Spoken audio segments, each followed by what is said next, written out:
Shalom, Bapak Ibu, Saudara-saudari yang dikasihi oleh Tuhan Yesus Kristus.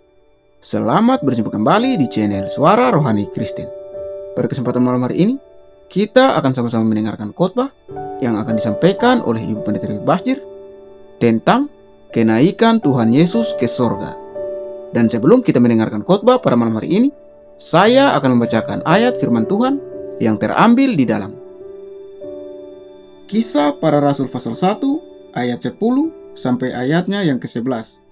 Ketika mereka sedang menatap ke langit waktu ia naik itu, tiba-tiba berdirilah dua orang yang berpakaian putih dekat mereka dan berkata kepada mereka, "Hai orang-orang Galilea, mengapakah kamu berdiri melihat ke langit? Yesus ini yang terangkat ke sorga meninggalkan kamu akan datang kembali dengan cara yang sama seperti kamu melihat dia naik ke sorga." Sungguh kami berterima kasih Tuhan, karena Engkau Tuhan yang bukan hanya lahir, mati, bangkit, bahkan Engkau naik ke surga. Dan hari ini kami semua merayakan kenaikan Tuhan ke surga. Kami bersyukur punya Tuhan yang seperti Engkau. Tidak ada Tuhan yang seperti Engkau. Karena itu iman kami percaya. Kami mau berkata, sekali Yesus, tetap Tuhan Yesus. Urapi setiap kami, urapi hamba-Mu yang tidak ada apa-apanya. Di dalam nama Tuhan Yesus, kami buka hati bagi firman Tuhan. Mari sama-sama kita katakan amin. Tepuk tangan bagi Tuhan Yesus, saudara. Silahkan duduk Bapak Ibu, shalom. Apa kabarnya hari ini? Luar biasa. Walaupun ada masalah, tetap luar biasa. Iya, siapa yang percaya Yesus sudah lahir, mati, bangkit, bahkan naik ke surga? Angkat tangan saudara. Iya, saya percaya, karena itu kita ada di tempat ini hari ini, karena kita percaya. Ini agak panas ya, karena jemaatnya nih, puji Tuhan, haleluya. Tepuk tangan dong bagi setiap saudara yang mau ke gereja walaupun libur panjang, tapi memilih ke gereja bukan liburan. Iya. Kita langsung saja buka bersama Kisah Para Rasul pasal yang pertama, ayat yang ke-6 mulai saudara. Judul perikopnya adalah Yesus terangkat ke surga. Ayat yang ke-6 berkata di sana, kita baca 1, 2, 3. Maka bertanyalah mereka yang berkumpul di situ, Tuhan, maukah Engkau pada masa ini memulihkan kerajaan bagi Israel? Jawabnya, Engkau tidak perlu mengetahui masa dan waktu yang ditentukan Bapa sendiri menurut kuasanya. Tetapi kamu akan menerima kuasa kalau Roh Kudus turun ke atas kamu, dan kamu akan menjadi saksiku di mana? Yerusalem dan seluruh Yudea, Samaria, bahkan ayat 9. Sesudah ia mengatakan, baca 1, 2, 3, terangkatlah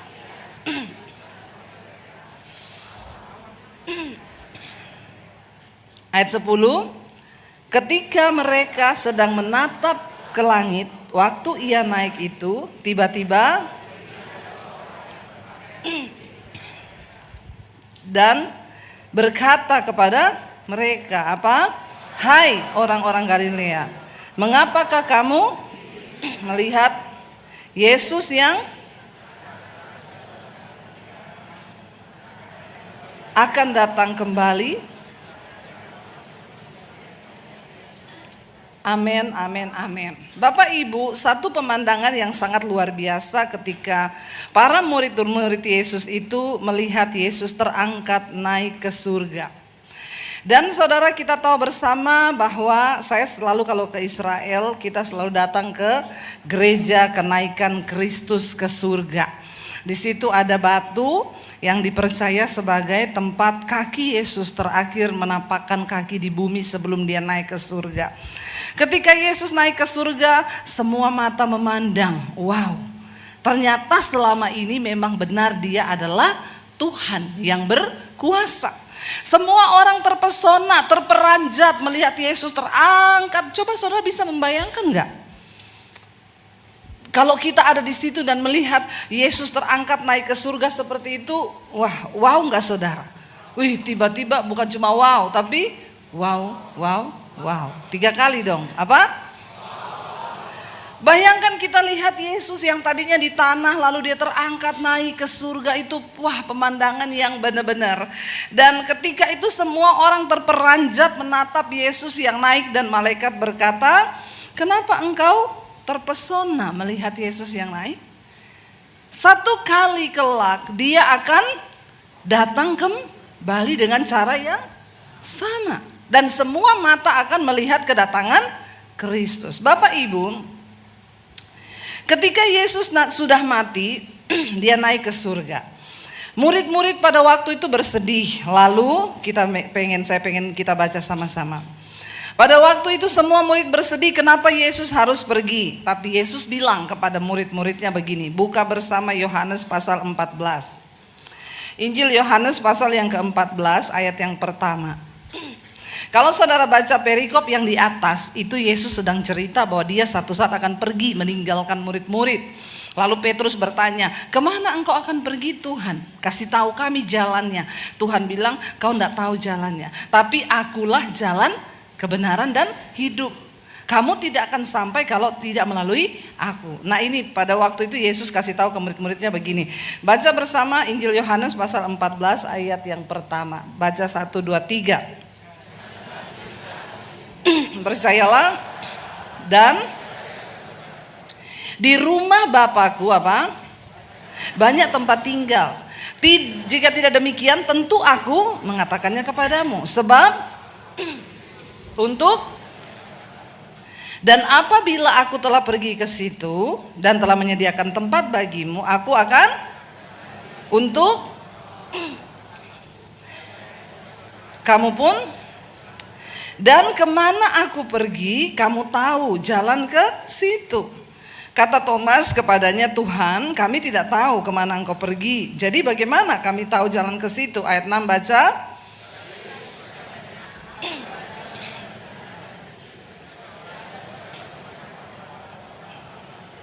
Amin saudara. Kita tahu bersama ketika murid-murid mendengar Yesus akan pergi meninggalkan dunia, mereka bersedih, menjadi gelisah. Kalau Tuhan pergi bagaimana kita? Tapi Yesus bilang, "Jangan sedih, jangan gelisah hatimu, karena aku itu pergi untuk menyediakan tempat bagimu." Bapak Ibu, tidak ada Tuhan lain, tidak ada Allah lain yang pernah menyatakan dirinya ke dalam dunia. Dia mati menebus dan dia berkata dia akan naik pergi ke surga dan menyediakan tempat bagi pengikut-pengikutnya. Saya pernah mendengar ada orang bilang gini, "Ya saya tuh percaya Yesus tujuannya bukan surga sih, kalau saya surga." Amin. Kenapa kita tujuannya harus surga? Ya karena di situ Yesus berada. Di mana dia berada, dia pengen di situ juga kita berada. Yesus naik ke surga untuk menyediakan tempat bagi siapa? Bagi kita. Siapa yang mau sama-sama Yesus di surga, angkat tangan.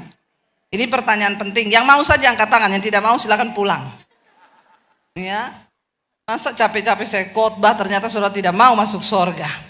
Sekali lagi tangan yang terangkat, siapa yang mau bersama Yesus di surga? Tuhan lihat loh tangan-tangan ini. Saya juga mau bersama Tuhan Yesus.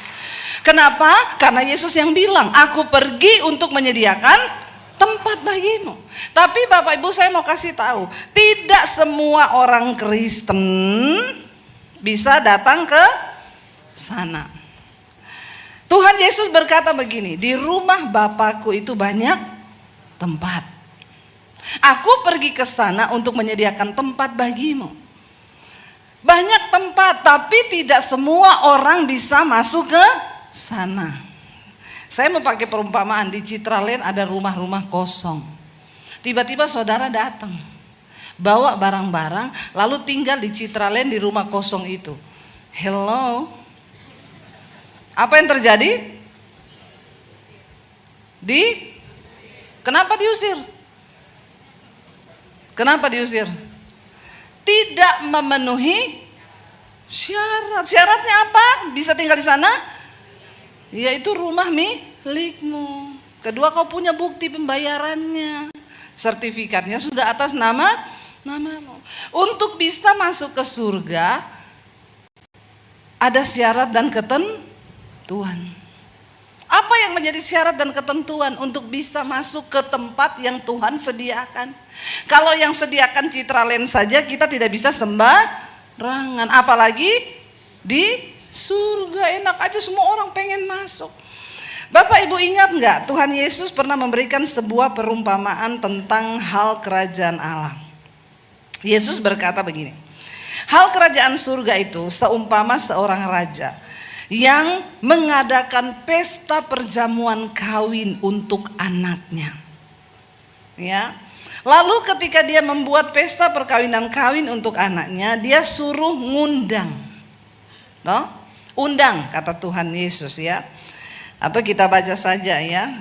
Itu kisahnya ada saudara di Alkitab. Ketika itu Tuhan berkata, undang saja semua orang yang mau datang ke sini, undang, kasih undangan kepada mereka. Matius 22 ditulis di sana. Ya, ayat yang pertama Matius 22. Lalu Yesus berbicara pula dalam perumpamaan kepada mereka hal kerajaan sorga seumpama seorang raja yang mengadakan perjamuan kawin untuk anaknya. Ia menyuruh hamba-hambanya panggil orang-orang yang telah diundang. Sudah dikasih undangan orang-orang ini. Lalu diingetin, ya. Ini sudah mau dipestain, sudah mau mulai, ingetin, ayo datang. Tapi yang diundang tidak mau datang. Ia menyuruh pula kepada hamba-hamba lain, pesannya gini, ya udah, ya katakanlah kepada semua orang yang diundang itu, hidangan telah disediakan, lembu jantan, ternak, peliharaanku telah disembelih, semuanya telah tersedia, datanglah ke perjamuan kawin ini. Tapi orang-orang yang diundang, mereka nggak mau datang. Lalu akhirnya raja itu bilang begini, ya sudah, kalau orang gak mau datang, kamu pergi saja ke pinggir jalan. Undang aja semua orang yang mau datang, entah dia mau datang karena dia lapar, entah dia mau datang ya cuma karena apalah tujuannya, pokoknya datang aja, undang aja semua. Dikatakan di sana, kalau kita lihat, ya ayat yang kita baca saudara, ayat yang keempat. Ia menyuruh hamba-hamba lain, katakanlah kepada orang yang diundang itu sesungguhnya hidangan, ayat 5. Tapi orang-orang yang diundang itu juga tidak mau datang. Ya, ada yang bilang ya saya sibuk, saya ini mau kerja di ladang, saya ini mau pergi mengurus usaha saya. Yang lain menangkap hamba-hamba itu dan menyiksa dan membunuhnya. Pokoknya mereka ada kerjaannya masing-masing sehingga mereka nggak mau datang. Ayat 7. Maka murkalah raja itu lalu menyuruh pasukannya untuk apa? Membinasakan ya dan membunuh dan membakar kota mereka. Ayat 8. Sesudah itu ya raja itu berkata pada hambanya, perjamuan kawin telah tersedia, tapi orang-orang yang diundang tidak apa saudara? Layak. Yang udah diundang tuh nggak layak. Sebab itu pergilah kemana? Ke persimpangan jalan, undang aja semua orang yang kami jumpai di jalan itu, kamu temui, pokoknya di jalan siapa yang mau datang, ayo datang ke pesta perjamuan kawin. Ayat 10, maka pergilah hamba-hamba itu dan mereka mengumpulkan semua orang yang dijumpainya di jalan, orang jahat maupun orang baik. Maka penuhlah ruangan perjamuan kawin itu. Jadi nih datang nih semua orang, mau orang jahat, orang baik datang sama Tuhan nih. Ketika raja itu masuk untuk bertemu tamu-tamu itu, ia melihat seorang yang tidak berpakaian pesta. Lalu dia bilang apa saudara di sana? Ayat 12, ia berkata kepadanya, hai saudara, bagaimana engkau masuk ke mari dengan tidak mengenakan pakaian pesta? Tapi orang itu apa? Diam saja. Lalu dikatakan di sana apa? Lalu kata raja itu kepada para hamba-hambanya, disuruh apa saudara? Ikatlah kaki dan tangannya dan campakkanlah orang itu ke dalam kegelapan yang paling gelap. Di sanalah akan terdapat ratap dan kertakan gigi. Ini bicara tentang bagaimana kita menyambut kedatangan Tuhan kali yang kedua. Ada orang yang sudah mengenal Yesus, sudah diundang dari kecil. Ya, sudah percaya Yesus dari kecil, udah lama mereka tuh dapat undangan untuk percaya Yesus. Tapi ya sibuk toh, tadi kerja, nggak ada waktu cari Tuhan, nggak ada waktu mempersiapkan diri. Aku nih sibuk cari duit, aku nih sibuk di ladang, sibuk, nggak tahu kesibukannya apa. Sampai cari Tuhan tidak ada waktu. Lalu akhirnya Tuhan bilang, ya udah mereka itu tidak layak. Kamu pergi aja ke pinggir-pinggir jalan, undang aja deh siapa yang mau datang. Diundanglah semua orang. Datang orang berdosa, orang jahat, orang baik datang. Gak tahu motivasinya apa, datang percaya kepada Tuhan Yesus. Israel yang pertama adalah orang yang dipilih Tuhan untuk datang percaya. Tapi ternyata Israel tidak percaya Tuhan Yesus. Lalu diundanglah semua orang aja, siapa, semua bangsa-bangsa yang mau datang silakan. Datanglah kepada Tuhan orang yang berdosa, orang yang ini, orang yang baik, orang yang jahat. Tapi kemudian raja itu melihat ternyata ada orang yang tidak memakai pakaian pesta. Bapak Ibu, pakaian itu bicara tentang jati diri dan menggambarkan seseorang. Kita nggak bisa datang ke perjamuan kawin anak domba hanya dengan pakai baju yang compang-camping. Pakaian itu identitas. Ya, identitas. Kalau ada orang ke gereja pakai baju yang tidak sopan, ya saya pikir ini tidak sesuai tempatnya. Ya, jangan pakai baju you can see ke gereja. Saudara angkat tangan begini, maaf ya, yang di belakang terganggu. Apalagi yang di samping. Apalagi kalau nggak pakai deodoran. Ya janganlah, orang Kristen kalau ke gereja tolong ya, jangan bikin setan minder. Kuntilanak banyak yang minder sama orang Kristen. Kata kuntilanak, saya bajunya satu tok panjang sampai di bawah, bolongannya cuma satu di belakang. Kata kuntilanak. Orang Kristen zaman now lebih setan dari setan. Ya, udah bajunya pendek, bolong di mana-mana, depan bolong, belakang bolong, semua bolong. Jadi kata kuntilanak yang setan tuh Eka apa ye? Baju itu bicara identitas, ya. Kalau kita mau ke pesta, nggak mungkin dong kita pakai baju yang ke pasar mau pergi ke pesta toh, nggak mungkin. Baju dan jubah apa yang harus kita persiapkan untuk kita bisa datang ke pesta perjamuan kawin anak domba Allah? Saudara, di dalam kitab Wahyu, ya ini kita udah bicara serius. Kalau sudah bicara Wahyu, persiapkan mentalmu. Ini bicara tentang hari kedatangan Tuhan. Di kitab Wahyu ketika Yohanes ya dibawa ke Pulau Patmos dan dia mendapat satu penglihatan yang begitu besar dari Tuhan. Di sana Tuhan memperlihatkan banyak hal termasuk penglihatan tentang akhir zaman. Ya, kita lihat Wahyu pasal yang ke-7 ayat 9 ya. Di sana Yohanes melihat ada begitu banyak sekelompok orang yang memakai jubah. Wahyu 7 ayat 9. Ya, kita baca bersama 1, 2, 3. Kemudian daripada itu aku melihat sesungguhnya suatu kumpulan besar orang banyak yang tidak dapat terhitung banyaknya dari segala bangsa dan suku dan kaum dan bahasa. Berdiri di hadapan tahta dan di hadapan anak domba memakai jubah putih dan memegang daun-daun palem di tangan mereka. Memakai jubah putih. Ayat 10. Dan dengan suara nyaring mereka, keselamatan bagi Allah kami yang duduk di atas tahta dan bagi anak domba. Ayat 11 baca.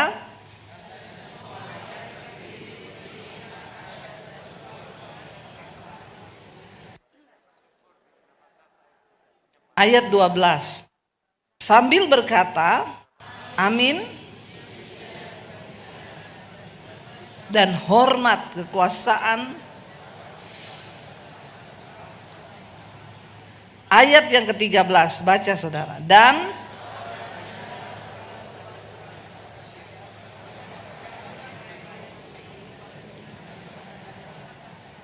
ayat berikutnya baca.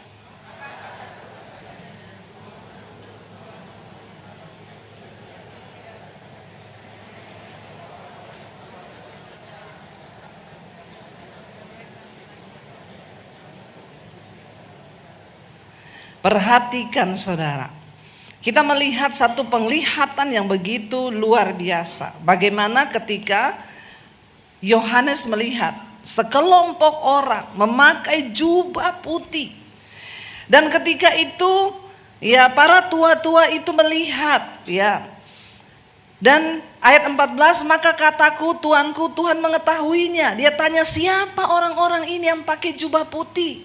Siapa mereka ini yang berdiri di hadapan tahta anak domba Allah? Maka kataku kepadanya, Tuanku, Tuhan mengetahuinya. Lalu ia berkata kepadaku, mereka ini siapa saudara? Orang-orang yang keluar dari kesusahan yang besar, dan mereka telah mencuci jubah mereka dan membuatnya putih di dalam darah anak domba Allah itu. Ayat 15, karena itu mereka berdiri di hadapan tahta Allah dan melayani Dia siang malam di bait sucinya, dan Ia yang duduk di atas tahta itu akan membentangkan kemahnya di atas mereka. Mereka apa? Tidak menderita apa? Lapar lagi, tidak dahaga lagi, dan matahari atau panas terik tidak akan menimpa mereka lagi. Ayat 17, sebab anak domba yang di tengah-tengah tahta itu apa? Dan menghapus semua air mata mereka. Hanya orang yang kelak yang memakai jubah putih ini yang akan menjadi pakaian pesta kita berhadapan dengan Tuhan. Jubah putih berbicara tentang kekudusan. Kalau kita melihat saudara, dikatakan siapa? Tua-tua itu tanya kepada Yohanes, kamu tahu nggak siapa mereka itu? Yang berdiri memakai jubah putih di depan tahta anak domba Allah. Yohanes bilang, engkau tahu siapa mereka? Aku enggak tahu. Dan tua-tua itu menjawab, mereka ini adalah orang-orang yang keluar dari kesusahan yang besar di bumi, tetapi mereka tetap menjaga jubahnya tetap putih di dalam darah anak domba. Hari ini mungkin engkau sedang mengalami kesusahan, penderitaan, bahkan engkau rasanya bergumul melawan dosa itu luar biasa. Engkaulah yang layak menerima jubah putih itu, yang akan berdiri di hadapan tahta anak domba Allah kelak. Kalau saudara lihat, saudara gak percaya, mari kita lihat Wahyu pasal yang ketiga saudara. Apa yang Alkitab tulis tentang orang yang menerima jubah itu? Wahyu pasal yang ketiga, kita lihat bersama. Dikatakan di sana ayat yang ketiga mulai. Wahyu 3 ayat yang ketiga. Karena itu apa? Ingatlah bagaimana engkau telah menerima dan mendengarnya, turutilah itu dan bertobatlah. Karena jikalau engkau tidak berjaga-jaga, aku akan datang seperti pencuri, dan engkau tidak tahu pada waktu manakah aku tiba-tiba datang kepadamu. Ayat 4, tetapi di Sardis ada beberapa orang yang tidak mencemarkan pakaiannya. Mereka akan berjalan dengan aku dalam pakaian putih, karena mereka adalah layak untuk itu. Ayat 5 baca dengan suara keras. Barang siapa menang, ia akan, aku tidak akan menghapus namanya dari kitab kehidupan, melainkan aku akan mengaku namanya di hadapan Bapakku dan di hadapan para malaikatnya. Siapa bertelinga hendaklah ia mendengarkan. Saudara, siapa orang-orang yang nanti akan berdiri di hadapan tahta anak domba Allah seperti penglihatan Yohanes? Hanya mereka yang memakai jubah putih itu. Siapa orang-orang yang memakai jubah putih? Mereka yang berhasil keluar dari kesusahan yang besar selama ada di bumi. Karena itu sabarlah ketika engkau sedang diizinkan menderita. Jangan bersungut-sungut, jangan tinggalkan Tuhan, apalagi menjual Tuhan. Cuma karena pengen dapat jodoh kaya, bisa menikmati kekayaan, lalu engkau tinggalkan Yesus, engkau menyangkal Dia, dan akhirnya engkau kehilangan keselamatan. Banyak orang gak tahan menderita. Sampai kapan saya tuh hidup kayak gini, gaji gini terus? Kapan bisa beli apartemen? Kapan bisa beli ini? Ya mending jadi ani-ani saja. Gratis, tinggal jadi peliharaan om-om, jadi peliharaan pejabat, bisa menikmati ini itu. Engkau menjual keselamatanmu dan jubah putih yang diberikan padamu sudah kau buang saja. Ya, ada juga boti-boti. Ya, tanya apa itu boti? Homo. Banyak boti jadi peliharaan sekarang.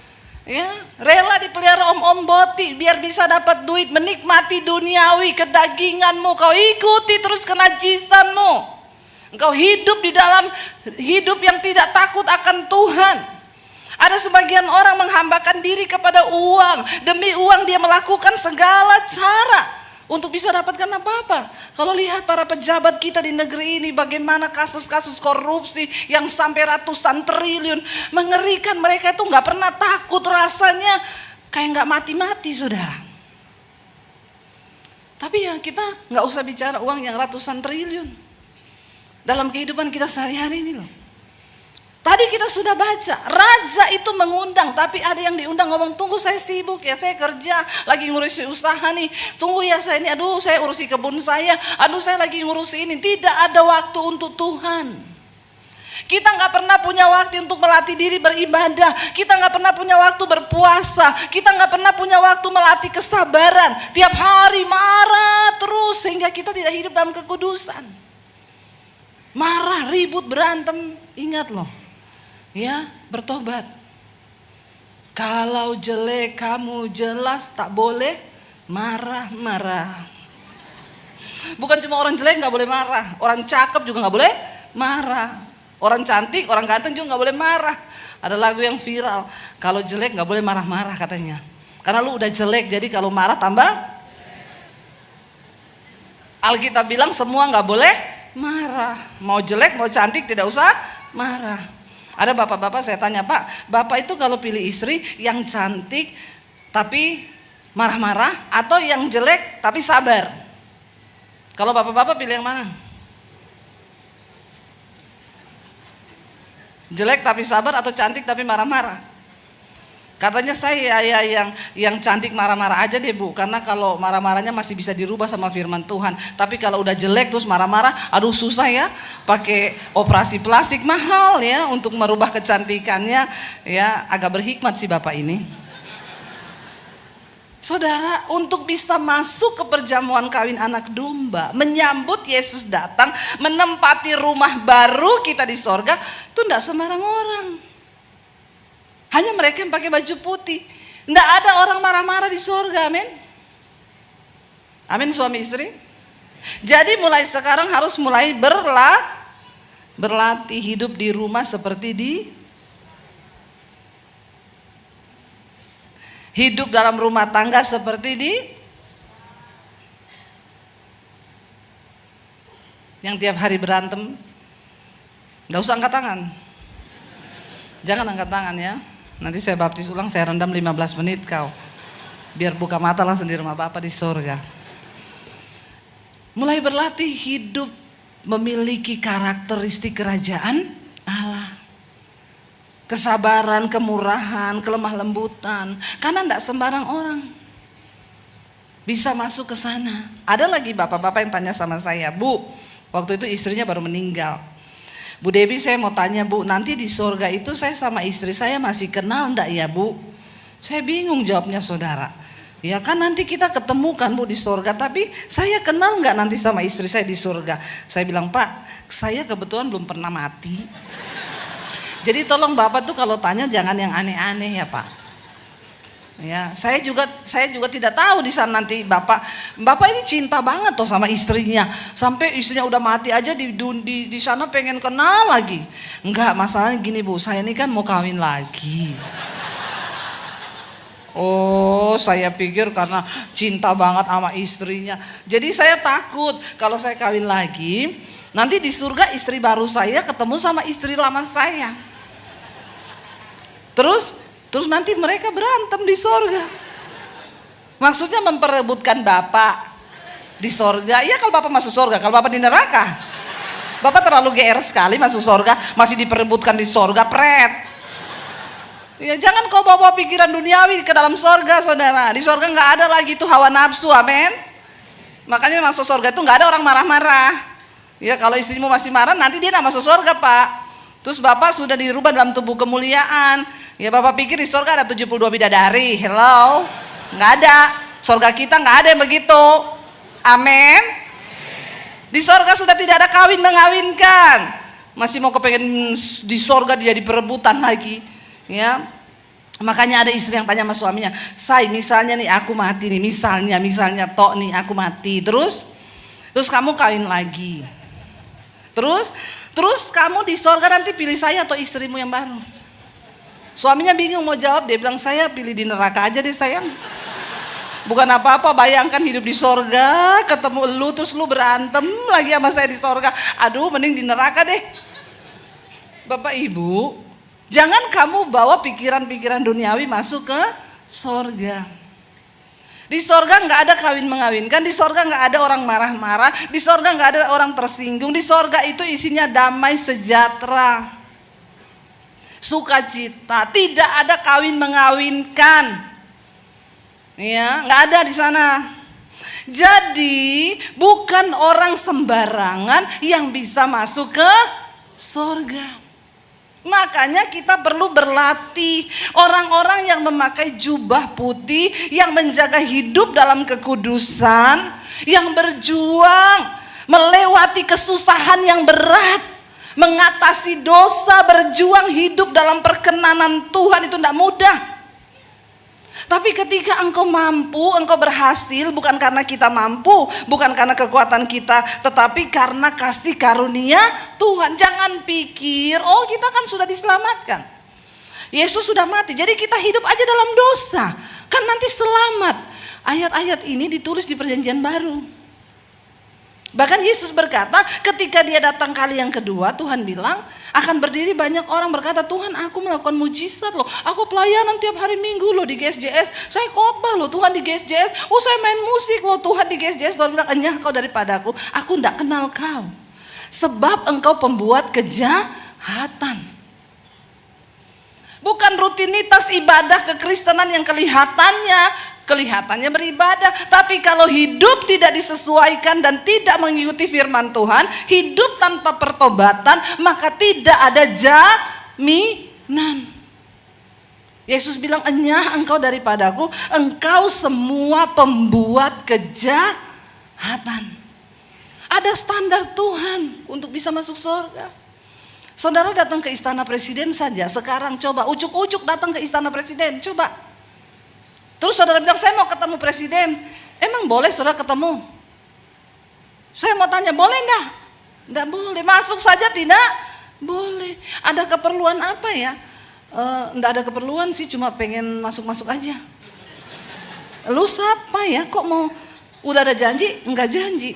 Ada perlu apa? Enggak bisa. Tidak sembarang orang bisa masuk ke istana presiden. Itu hanya istana presiden di bumi. Sorga itu kerajaan Allah, tempat Tuhan bertahta, tempat Yesus ada di sana. Ini saya sedang tidak membicarakan isapan jempol. Kita sedang ada di dunia yang sudah kacau balau, yang morat-marit, yang sebentar lagi binasa. Kalau kita lihat dari kehancuran bumi, ya akan terjadi. Lalu kita lihat apa kata firman Tuhan. Jangan saudara lebih percaya kedatangan alien daripada kedatangan Tuhan. Ya, kita lihat bersama. Terakhir saudara, waktunya hampir habis. Cepat sekali itu waktu ya. Padahal saya berasa baru khotbah ini ya. Yuk kita buka 1 Petrus, saudara lihat 2 Petrus pasal yang ketiga, 2 Petrus pasal yang ketiga. Ya, kita lihat ayat yang pertama saudara. Di sana judul perikopnya adalah hari Tuhan, hari kedatangan Tuhan, hari kiamat itu akan datang. Baca 1, 2, 3. Saudara yang kekasih,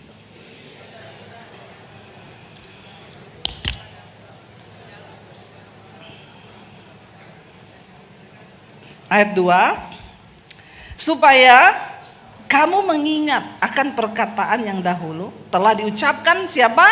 Nabi-nabi kudus, dan mengingat akan perintah Tuhan dan juru selamat yang telah, ayat 3, yang terutama harus kamu ketahui bahwa pada hari-hari zaman akhir akan tampil pengejek-pengejek dengan ejekan-ejekannya, yaitu orang-orang yang hidup menuruti hawa nafsunya. Mereka, kata mereka apa? Di mana janji tentang kedatangan Tuhan itu? Dari zaman opa-opa leluhur kita dulu sudah meninggal, segala sesuatu toh tetap seperti semula, seperti pada waktu dunia diciptakan. Ayat 5, mereka sengaja tidak mau tahu bahwa oleh firman Allah langit telah ada sejak dahulu dan juga bumi yang berasal dari air dan oleh air, dan bahwa oleh air itu bumi yang dahulu telah binasa dimusnahkan di peristiwa air bah. Ayat 7, tetapi oleh firman itu juga apa? Langit dan bumi yang sekarang terpelihara dari api dan disimpan untuk dan kebinasaan orang-orang fasik. Ayat 8, akan tetapi saudara-saudara yang kekasih, yang satu ini tidak boleh kamu lupakan, yaitu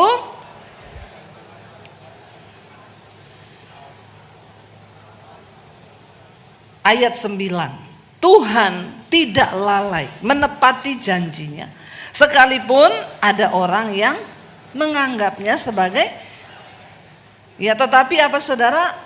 Ia sabar terhadap kamu karena ia menghendaki supaya jangan ada yang binasa, melainkan supaya semua orang berbalik dan bertobat. Ayat 10, tetapi hari Tuhan akan tiba seperti pada hari itu langit akan lenyap dengan gemuruh yang dahsyat, dan unsur-unsur dunia akan hangus dalam nyala api, dan bumi dan segala yang di atasnya akan hilang lenyap. Baca bersama ayat yang berikutnya dengan suara yang keras. Jadi betapa, ayat 12, yaitu kamu yang menantikan dan mempercepat kedatangan hari Allah. Pada hari itu langit akan binasa dalam api dan unsur-unsur dunia akan hancur karena nyalanya. Tetapi sesuai dengan janjinya kita akan menantikan langit yang baru dan bumi yang baru di mana terdapat kebenaran. Ngeri gak kalau baca ayat ini saudara? Ngeri. Dan seperti yang Yesus katakan, dia akan datang seperti pencuri. Bayangkan tiba-tiba, saya itu kalau mau tidur malam, saya kadang membayangkan ayat ini. Bayangkan tiba-tiba langit menjadi gelap. Lalu unsur-unsur dunia ini meledak dalam nyala api. Dan Alkitab bilang bumi ini disimpan untuk penghakiman, hari kebinasaan bagi orang-orang fasik yang tidak mau bertobat. Tapi bagi kita orang-orang yang percaya, kita akan mengalami pengangkatan sebelum semua hari itu tiba. Orang yang memakai jubah putih akan mengalami yang namanya rapture, diangkat Tuhan. Saya undang imam musik bersiap. Saya selalu menceritakan mimpi saya ini. Satu saat saya bermimpi, saya ada di Sulawesi, di rumah tempat kelahiran saya. Saya berjalan dengan kakak saya saudara. Lalu tiba-tiba saya melihat langit menjadi, ada cahaya sinar yang terang, padahal waktu itu malam. Lalu saya bilang sama kakak saya gini, ada apa ya? Kenapa tiba-tiba ada sesuatu yang aneh lihat di langit? Lalu kakak saya bilang, ini kayaknya mau kiamat. Lalu kakak saya lari, saya teriak. Saya bilang, jangan lari, di sini aja, kamu mau kemana? Saya mau kasih tahu orang-orang bahwa ini sudah kiamat. Saya bilang, enggak usah lari, tunggu di sini. Waktu kakak saya lari, tiba-tiba saya ini terangkat saudara. Saya mulai tinggalkan bumi nih, kaki saya terangkat. Tapi saya terangkat bercucuran air mata karena saya lihat, kakak saya lihat saya, dia bilang gini, Dep, ajak aku, jangan tinggalin aku di sini. Kenapa kamu pergi sendiri? Saya naik, saya sambil menangis, saya ingat keluarga saya yang ada di bawah. Tuhan, kasihan kakak saya ketinggalan, kasihan keluarga saya ketinggalan. Tiba-tiba ada suara yang berkata begini, bersiaplah karena engkau akan dirubah dalam tubuh kemuliaan. Dalam sekejap mata saya itu dirubah. Apa yang terjadi ketika saya dirubah dalam tubuh kemuliaan? Semua kesedihan itu hilang. Saya lupa dengan semua keluarga saya yang tertinggal di bumi. Saya lupa dengan kakak saya lupa dengan semua orang. Hanya ada perasaan damai dan sukacita. Saya naik untuk menyongsong Tuhan di awan-awan yang permai. Ketika saya terbangun, Tuhan bilang, selama engkau masih bisa menangis, buat keluargamu, buat orang yang belum bertobat, menangislah. Karena akan datang waktunya. Semua sudah terlambat, pintu sudah ditutup. Saya sedang tidak menceritakan apa yang tidak ada di Alkitab. Saya menceritakan apa yang Alkitab sampaikan. Berjaga-jagalah. Karena kita tidak pernah tahu kapan waktunya Tuhan datang seperti pencuri. Tiba-tiba langit gelap, semuanya gemuruh, dunia yang dahsyat akan menghancurkan. Lakukan bagian kita, saudara. Waktu Yesus mau terangkat ke surga, dia bilang, pergilah, jadikanlah segala bangsa muridku.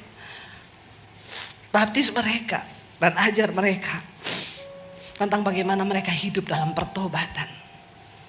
Mari hari-hari ini kita lebih serius dengan Tuhan. Sebelum waktu itu tiba, tanya Tuhan, apakah aku memakai jubah putih hari ini? Biar kita mau sungguh-sungguh datang dalam hadirat Tuhan, bangkit berdiri bersama saudara.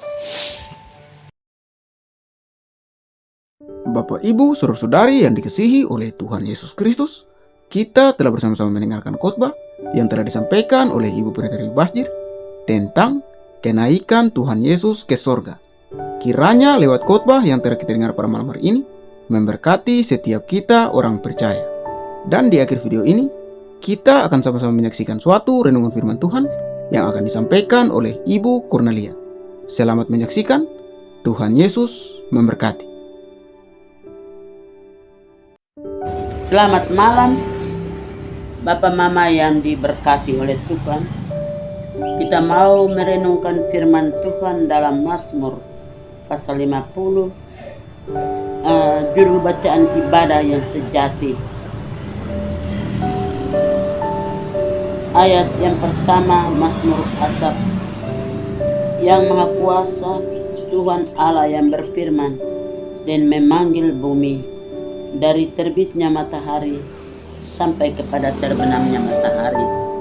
Bapak Mama, saudara sekalian yang diberkati oleh Tuhan, dari Sion puncak keindahan Allah tampil bersinar. Dalam ayat yang kedua, ayat yang pertama dan ayat yang kedua, dari terbitnya matahari datang kepada terbenamnya matahari, Allah tetap Dia yang memuliakan, dan di dalam hidup daripada kehidupan kita percaya kepada Allah, bahwa Allah Bapa di surga, Dia yang memegang peranan, yang memberikan sinar bagi kita, yaitu dalam ayat yang kedua, dari Sion puncak keindahan Allah tampil bersinar. Allah tampil bersinar, kuasa kebesaran Allah selalu menyertai kita. Bapak Mama, saudara sekalian yang diberkati oleh Tuhan, dalam ayat yang ketiga, Allah kita datang dan tidak akan berdiam diri di hadapannya. Api menjilat sekelilingnya, bertiup badai yang dahsyat. Di dalam ayat yang kelima, bawalah kemari orang-orang yang kukasihi, yang mengikat perjanjiannya dengan aku berdasarkan korban sembelihan. Di dalam ayat yang keenam, langit memberitakan keadilannya, sebab Allah sendirilah hakim. Langit menceritakan keadilan, keajaiban, dan Allah datang dengan sinarnya.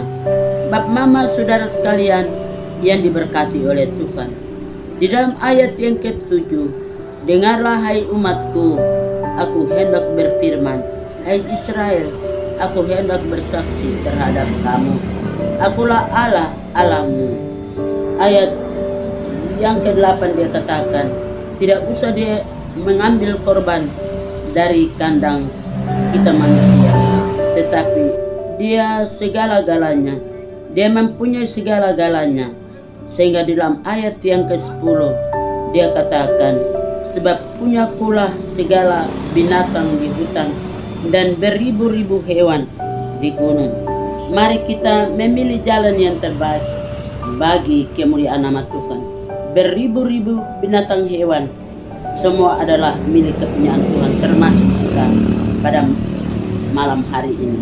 Mari kita pulang di dalam firman, kita kuat di dalam firman, kita hidup berdasarkan apa yang Tuhan mau dalam kehidupan kita, mulai dari malam ini sampai Maranatha, di dalam nama Bapa, Putra, dan Roh Kudus. Amin.